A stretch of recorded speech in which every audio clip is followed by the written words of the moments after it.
Jeanette from the Art of Intuition, and today we are going to talk a little bit about fear and what those fears can be showing us.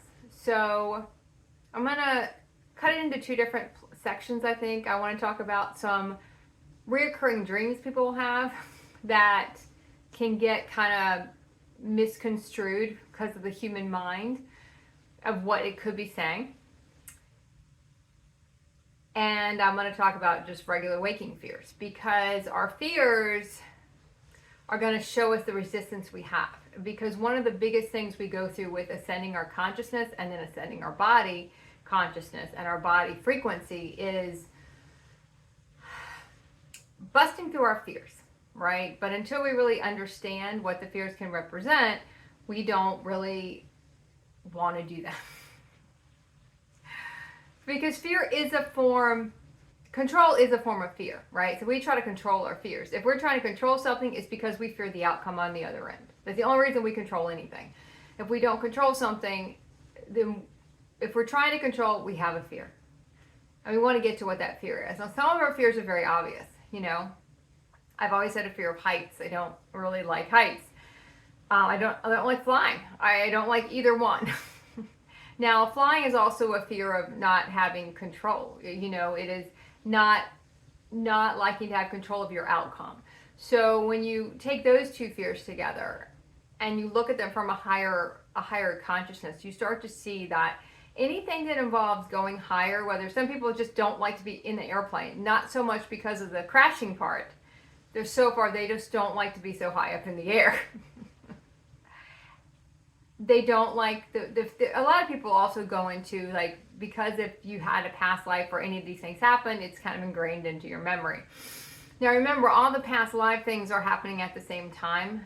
People will label them a past life because it makes it more linear for people to process, but they're just happening in another dimension.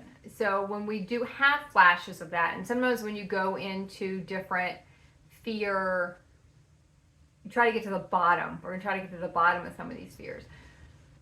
You will get flashes of what we would deem in our human consciousness as a past life. But it's just one happening right now. It's a concurrent, it's kind of a concurrent multidimensional aspect of us.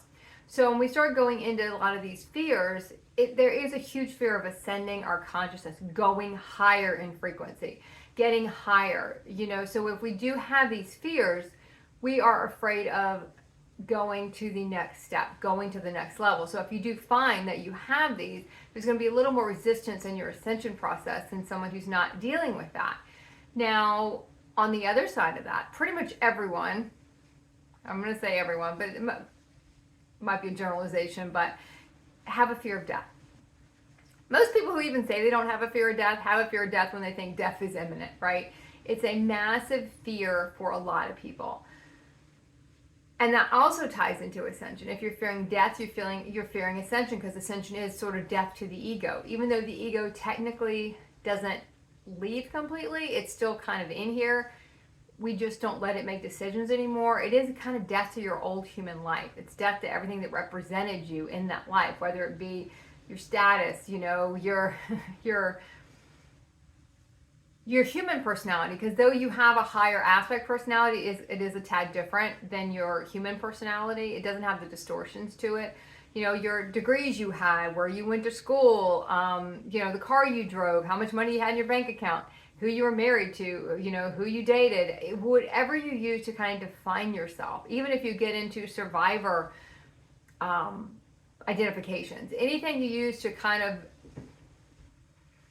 verify your existence, in a sense, someone that made you worth something, they all have to go, and they all get stripped away. So if we're really attached to one person as making us have a reason to be around, have a reason to be here, we get all our self-worth from those things will quickly go.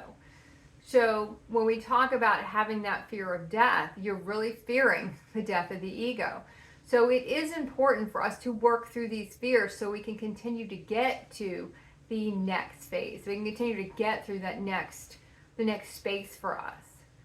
A lot of people will go through, when we talk about, if we just pull that fear of death, they will go through I kind of feel like this can be two different, we can go about this two different ways. A lot of people will just walk through what it would be like to die. And I will see a lot of people who kind of will go through that. Or you just start to dismiss all the stories about how awful that's going to be. And you start letting go, resolving all that fear about what you think that's going to be like. And reconstruct the story into something that's peaceful and joyful, and not something that's agonizing and painful and being ripped apart type of thing. Which, when you hear a lot of people who fear death, they fear that type of death. You know, they don't fear going to sleep and waking up and not waking up the next day. They fear the other parts of death, the resistance to it. And when you're resisting it to that effect, you're resisting that next step. Now that goes for whether you're sending your consciousness with your body and staying in this realm to kind of do that, or people who are deciding they're not going to ascend here, they're going to go ascend somewhere else, you know, which means they're going to go with death, the actual final death, and then eventually come back and ascend in a different body. So it's a lot of different things that play into fears, and a lot of different things we want to really look at. You know, fear of spiders used to be, I didn't used to like spiders. Fear of spiders, you have the fear of interweaving everything, you know, having everything kind of meet together, not everything separated out, how everything is intermingled, interweaved together. We don't want to see that. We want to feel like we're kind of in our human consciousness kind of controlling everything, and one thing leads to the next thing. And that is not going to be how it is. But that's what we want to believe. When you get over your fear of spiders, you're going to find you're much more open to and embracing the fact that everything is weaving everything together. Everything is connected. There's no separation between any of your multidimensional selves. There's no separation between any of the realms. They just really don't exist. I used to not love spiders. Now I don't, they don't seem to bother me. And you also will find you have a hard time, because you can see the connection in a lot of these things, like killing a spider. I'll try to get it outside. You know, I won't do any of those things anymore. One, because you just can see how everything is connected. And once you kind of embrace those remembrances, you can't really act the same way toward a lot of this stuff. I remember when I was in high school that I had a teacher that was definitely afraid of grasshoppers. Like anytime she would see a grasshopper, she would just completely cry and go completely hysterical, you know, when she would see a grasshopper.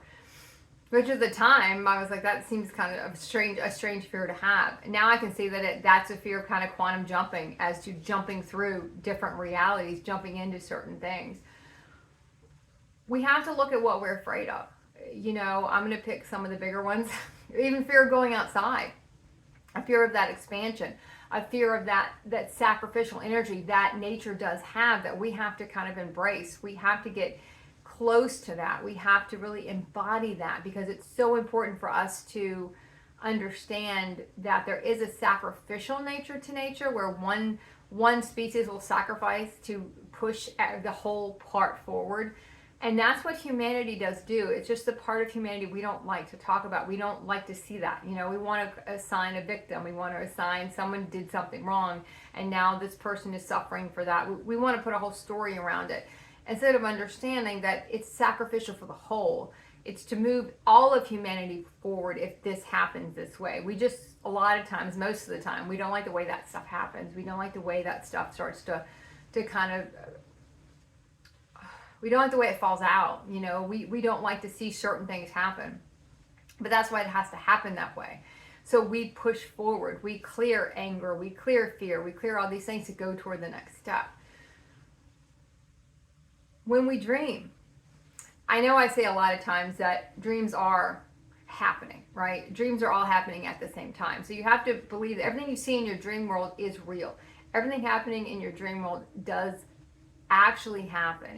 These are not things that are not real. These are not things that you're just peering into a different dimension. You're looking at yourself in a different dimension, looking at what you're doing in that dimension. And because we don't have any linear framework around it, it feels out of focus, because it's more of a, I always say we start to understand our dreams more, and it's not because they all of a sudden become, you know, spoken more literally or more linearly. it's because we start to understand the language of the world. We start to understand what the symbols mean. So we just start to understand what's going on. So we kind of can equate that to just, it's now making more of a straight line sense. But it's not so much that we just understand what's going on. We understand the real purpose of it. Everyone has the same dream where they, are falling. And it was what human consciousness would say: if you hit the ground, you die, right? If you hit the ground in your dream, you're dead. I've heard that so many times. But what happens right when we hit the ground? As soon as we hit the ground, we're falling. We normally wake up. Right before we hit the ground, we wake up. We're remembering our fall from consciousness, our fall from source consciousness. When we separate it off, we hit the ground, we wake up in our human existence, because that's what happened. We hit the ground, woke up in our human existence, and separated off into all these pieces everywhere. When we talk about the dream of not studying for a test, I hear this one. I used to have this one all the time too. Not studying. Why am I not studying for the test? And it's just big fear you're going to fail. And these dreams will put us through so much fear. We wake up and we want to take it and say, oh, it's because when I was in high school, this happened. Because we try to put that human framework around it. Like, our human life is so important. It's so important to us at this point. We're going to have to work all these things out and remember something that happened years ago. Our human existence is not that important to our soul. Our soul is more concerned with bringing everything together, to getting to beyond the human stuff. It's such a small part of a small part and aspect. It's the unconscious aspect of the soul. It doesn't really have a lot of interest in it, So for me, that dream really did become, I was not going through and getting ready for my next part of ascension. I was avoiding awakening. I was not getting to where I needed to be. I was late. I was gonna, even though we technically can't miss our mark, I was gonna make it a lot more difficult to make my mark, in a sense, to get to where I needed to be. I was gonna have to have things collapse around me because I wasn't doing what I knew I had to do. There were things I knew I had to do on a soul level, not on a human level, that I wasn't doing anymore. I was procrastinating. I always look at what subject is it, is it math? Math is a big one a lot of people will have, because all of our soul, everything, all of our blueprints are made up in geometrics. It's not linear connections to things. It's more like the spider web. So a lot of these dreams, whether we have these fears in our waking state, whether we have these fears in our sleep state, they're still showing us what we're resisting. What are we still trying to control? What are we still not wanting to happen? And I can still feel like I still have a fear of heights. So I know that's something I still have to continue to work through to continue through my ascension process. There are certain things you're going to find that you'll get so far in your ascension process, and you can still see where you're still have some blocks you might not want to admit you have. Some things you don't want to have to see the interconnection of it. You don't want to see the interconnection of you and, and when I say you, I just mean everybody, not anyone specific, but because you kind of, when you even say the word, it kind of separates everybody off. There's kind of a judgment to there, unless we kind of preface it with, it's just all of us in general. We have all done these things. We've all had these things happen. We don't want to see our connection to the homeless man on the street. We want to feel like we're in such a different place than that person is, but we're not. We're all connected. It's all the same. That person just picked a different blueprint to push humanity forward. They are in a different dimension, in a sense, to push humanity to a different place, to have humanity remember. But we don't want to see that. We don't want to see our connection to that. We want to think we're so different from that. So different from someone who does some what a human would say is some mass catastrophe. We don't want to think that person is moving humanity forward. We don't want to thank them for their service because we have a judgment on what they did. We don't want to see these interconnections. We don't want to look at what we're resisting. But our baseline fears show us a lot, and you can always find a higher consciousness reason once you can get out of the human consciousness of why these things are. It's important to look beyond that, and we cannot stay kind of stuck in, oh, it's just because that happened in 5th grade, and that's why. The fear of being naked in school. That's another one. You know, everyone you wake up and you're like, oh my God, I was walking to school with no clothes on. So there's a vulnerability to that. Can we be that vulnerable? Can we walk without having all the walls up, all the protection up? You know, what are we trying to protect ourselves from? We're trying to protect ourselves from each other because we don't trust each other. I don't care how close you think you are with someone who's in a human consciousness. You don't trust them and they don't trust you. Human is not built to trust. You know, it's just not how it's programmed. It's meant to keep us from trusting each other, keep everything separated. And that's why we do have that separation between when we're awake and when we're asleep. And we kind of try to keep that very separate. We try to keep that very, very distinct. And like it's no relation. Everything is related to your ascension process. Everything is related to your awakening process. We have to go farther in that. We have to go deeper in that. Because until we start to go deeper and really look at what's going on, why am I afraid of that? What is the fear there? What is the real fear there? You know, what is the real fear there? Am I really afraid of that spider, or what am I really afraid of? You know, what is the fear? Go deeper. Look at the metaphoric, because our soul will speak in metaphors for a long time until we kind of start to learn the language. Then we will understand more of what it's trying to say, because we become it. So we don't have we're not trying to decode it anymore, because we do become the aspects of our soul. So, all right, I think I'm going to leave it at that. Okay, keep practicing the art of intuition.